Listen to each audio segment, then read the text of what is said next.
Hello dear friend. स्वागत है आपका अपने यूट्यूब चैनल एसडी एजुकेशन पर।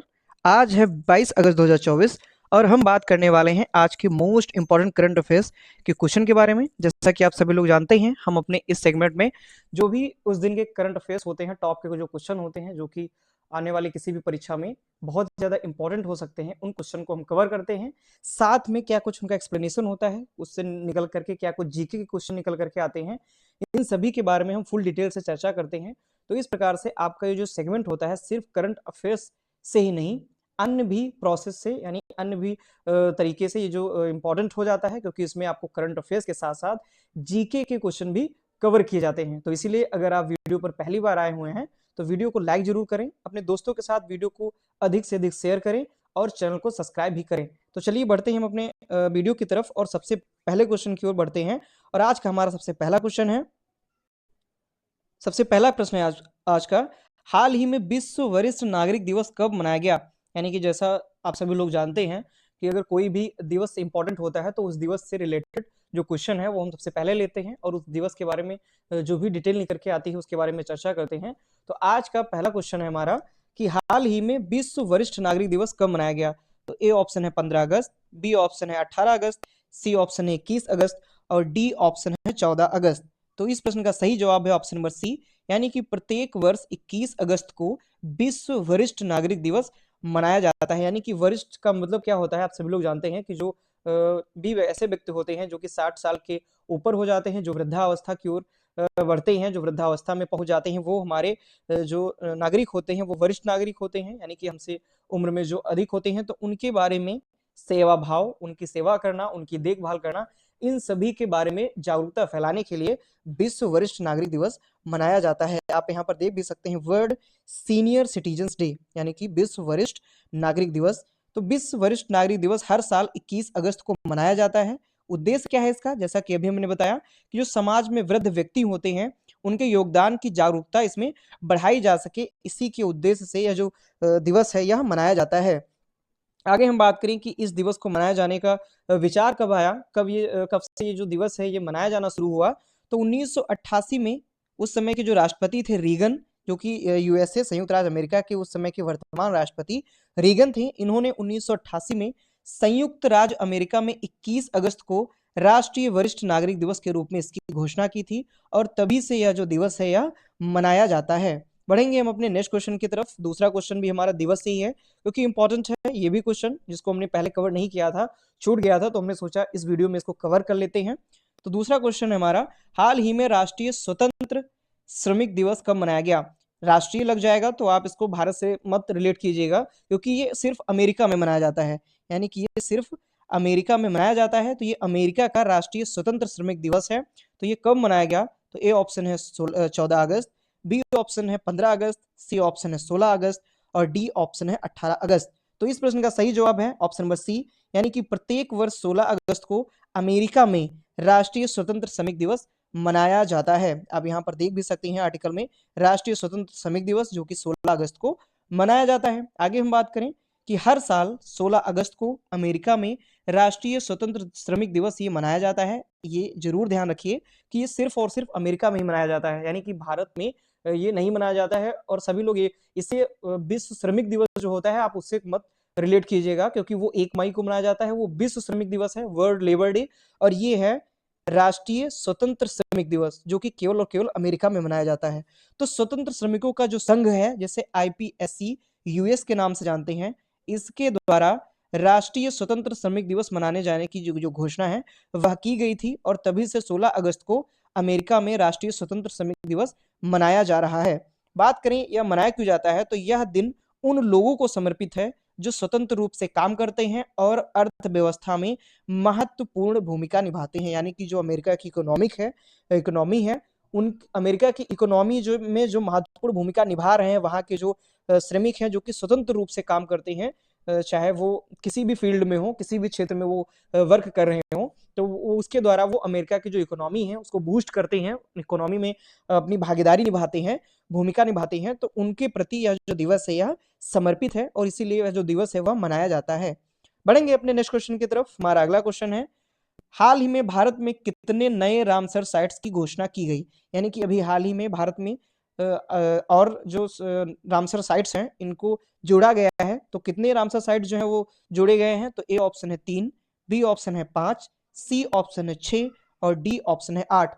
तो इस प्रश्न का सही जवाब है ऑप्शन नंबर ए, यानी कि भारत में अभी हाल ही में 3 नए रामसर जो साइट्स हैं वो जोड़े गए हैं। 3 नए रामसर साइट की घोषणा की गई है और इन 3 नए रामसर साइट्स के जुड़ने से अब वर्तमान में टोटल भारत में 85 रामसर साइट्स हो गए हैं, यानी कि कुल संख्या 85 हो गई है। आगे अगर हम बात करें तो भारत ने 3 नई रामसर साइट्स की घोषणा की है, यानी कि 3 नई जो रामसर साइट्स हैं ये अब ऐड हुई हैं। कौन कौन सी? तो इसमें तमिलनाडु के नंजारायन और काजूवेली पक्षी अभ्यारण्य, यानी कि तमिलनाडु से 2 हैं और मध्य प्रदेश से 1 है जिसे तवा जलाशय के नाम से जाना जाता है। तो इस प्रकार से तमिलनाडु की 2, जिसमें से 1 है नंजारायन और दूसरी है काजूवेली पक्षी अभ्यारण्य, और मध्य प्रदेश से 1 तवा जलाशय, ये शामिल की गई हैं। तो इस प्रकार से टोटल हाल ही में 3 नई रामसर साइट की घोषणा हुई है और इन 3 नई रामसर साइट्स को ऐड करते ही कुल भारत में रामसर साइट्स अब हो गई है 85, यानी कि 85 कुल इनकी संख्या हो गई है। बात करें अगर विश्व वेटलैंड्स डे के बारे में, तो ये 2 फरवरी को मनाया जाता है। वेटलैंड होते क्या है? तो ये कुछ आर्द्र भूमियां होती हैं, कुछ नम स्थान होते हैं, दलदल दलदल जैसे आप समझ सकते हैं, दलदली भूमि होती है जहां पर अधिक से अधिक जैव विविधता देखने को मिलती है। तो उन स्थानों को जो है वो रामसर साइट्स घोषित की जाती है। रामसर क्यों घोषित की जाती है? क्योंकि ईरान में एक मीटिंग हुई थी, एक कन्वेंशन हुआ था, वहां के रामसर एक शहर है, तो उसी के नाम पर ये जो साइट्स हैं इनका नाम रख दिया जाता है। वहां के शहर में रामसर साइट, रामसर में ये जो कन्वेंशन हुआ था, एक मीटिंग हुई थी इसी साइट्स को लेकर के, वेटलैंड को लेकर के, तो उसी के नाम पर रामसर साइट्स की घोषणा की जाती है। प्रत्येक वर्ष 2 फरवरी को विश्व वेटलैंड डे मनाया जाता है। इस वर्ष की थीम की अगर बात करें तो 2024 की जो थीम है वह है वेटलैंड्स एंड ह्यूमन वेलबीइंग। ये थीम है, काफी ज्यादा इंपॉर्टेंट है क्योंकि थीम छोटी है, इसीलिए इसके पूछे जाने की पूरी संभावना है। और वेटलैंड दिवस जो है ये भी इंपॉर्टेंट है। ठीक है, तो आप इसको भी ध्यान देखते चलिए। बढ़ते हैं अपने नेक्स्ट क्वेश्चन की तरफ। हमारा अगला क्वेश्चन है, हाल ही में भारत और किस देश ने जल प्रौद्योगिकी केंद्र स्थापित करने के लिए समझौता किया है? यानी कि भारत और ऐसा कौन सा देश है जिसने जल प्रौद्योगिकी केंद्र, यानी कि जल से संबंधित जो भी असुविधाएं हैं, जो भी बातें हैं, उनको सुलझाने के लिए जल प्रौद्योगिकी केंद्र स्थापित करने के लिए समझौता किया गया है? तो ए ऑप्शन है इजराइल, बी ऑप्शन है श्रीलंका, सी ऑप्शन है चीन और डी ऑप्शन है भूटान। तो इस प्रश्न का सही जवाब है ऑप्शन नंबर ए, यानी कि इजराइल और भारत, इन दोनों देशों ने मिलकर के जल प्रौद्योगिकी केंद्र स्थापित करने के लिए समझौता किया हुआ है। आगे अगर हम बात करें तो भारत और इजराइल ने भारतीय औद्योगिक संस्थान यानी कि मद्रास, यानी कि आईआईटी मद्रास जो है, और एक नए जल प्रौद्योगिकी केंद्र की स्थापना के लिए समझौता हुआ है। यानी कि भारत और इजराइल, यानी कि इजराइल और भारत का जो आईआईटी मद्रास है, इसके साथ में एक जल प्रौद्योगिकी केंद्र की स्थापना के लिए समझौता हुआ है। इजराइल का जो दूतावास है और आईआईटी मद्रास है और भारत का जो अमृत मिशन है, इसके बीच इस सहयोग का जो उद्देश्य है वह शहरी जल प्रबंधन चुनौतियों का समाधान करना है। यानी कि शहरों में जल का कैसे प्रबंधन करना है, जल का कैसे मैनेजमेंट करना है, इन सभी के बारे में समाधान पहुंचाना, उनके बारे में सोचना, कैसे इसको सुविधाजनक बनाया जा सकता है, इसके बारे में यह जो बैठक है यह हुई और इसी के दौरान ही जल प्रौद्योगिकी केंद्र की स्थापना के लिए समझौता किया गया। बढ़ेंगे अपने नेक्स्ट पॉइंट की तरफ। तो केंद्रीय अनुसंधान, नवाचार और क्षमता निर्माण पर यह ध्यान केंद्रित करेगा। यानी कि जो केंद्र अनुसंधान है, नवाचार है, क्षमता निर्माण है, इन सभी पर यह ध्यान केंद्रित करेगा, जो भारत के सतत जल आपूर्ति लक्ष्यों में योगदान देगा। यानी कि जो भारत में जल आपूर्ति के लिए जो भी लक्ष्य रखे गए हैं, उन लक्ष्यों को यह निर्धारित करेगा और उनमें यह योगदान प्रदान करेगा। बढ़ेंगे अपने नेक्स्ट क्वेश्चन की तरफ। इंपॉर्टेंट क्वेश्चन है ये भी काफी ज्यादा, क्योंकि हाल ही में अभी यहाँ से काफी ज्यादा उलटफेर देखने को मिला है। तो हाल ही में पैंटोगटार्न सिनवात्रा, यानी कि नाम क्या है इनका, पैंटोगटार्न सिनवात्रा को किस देश का प्रधानमंत्री नियुक्त किया गया है? यानी कि हाल ही में इनको भी प्रधानमंत्री नियुक्त किया गया। तो किस देश में इनको प्रधानमंत्री नियुक्त किया गया है? ए ऑप्शन है मिस्र, बी ऑप्शन है रूस, सी ऑप्शन है थाईलैंड और डी ऑप्शन है सिंगापुर। तो इस प्रश्न का सही जवाब है ऑप्शन नंबर सी, यानी कि थाईलैंड में पैंटोगटार्न सिनवात्रा को इस देश का, यानी कि थाईलैंड का नया प्रधानमंत्री इनको नियुक्त किया गया है। आप यहाँ पर देख भी सकते हैं इनको, Paetongtarn Shinawatra becomes Thailand youngest prime minister, यानी कि ये थाईलैंड की सबसे युवा प्रधानमंत्री बन गई हैं। तो थाईलैंड की संसद ने 16 अगस्त को पैंटोगटार्न सिनवात्रा जो कि थाईलैंड की नई व सबसे युवा प्रधानमंत्री बन गई हैं। ये 37 वर्ष की हैं। सिनवात्रा को 319 वोट मिले और इसके साथ ही ये थाईलैंड की प्रधानमंत्री बन गई हैं और सिर्फ प्रधानमंत्री ही नहीं, थाईलैंड की सबसे युवा प्रधानमंत्री ये बनी हुई हैं। आगे अगर बात करें तो यह यिंगलक सिनवात्रा के बाद, यानी कि इससे पहले जो प्रधानमंत्री थी यिंगलक सिनवात्रा, इनके बाद प्रधानमंत्री पद संभालने वाली दूसरी महिला बन गई हैं।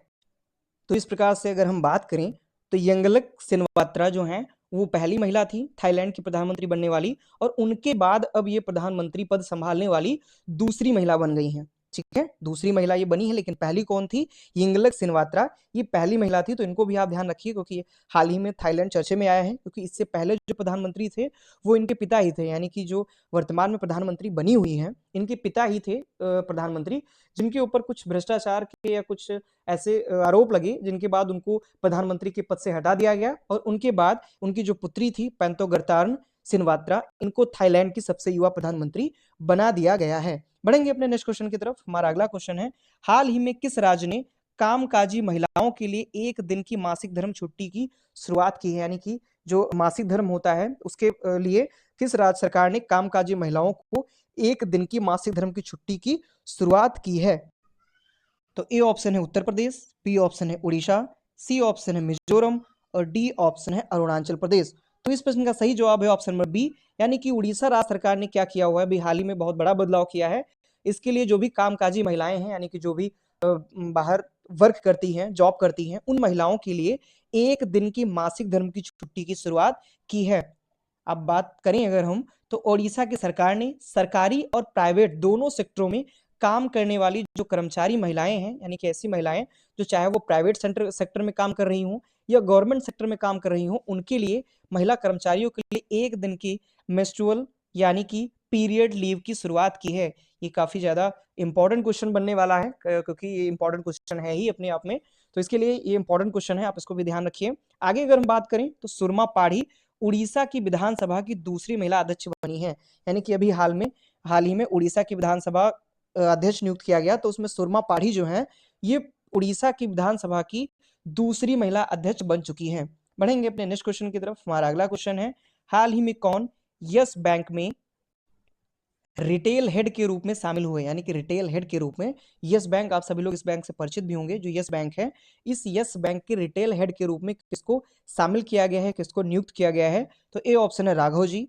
बी ऑप्शन है टी मित्तल, सी ऑप्शन है शेखर सुमन और डी ऑप्शन है सुमित बाली।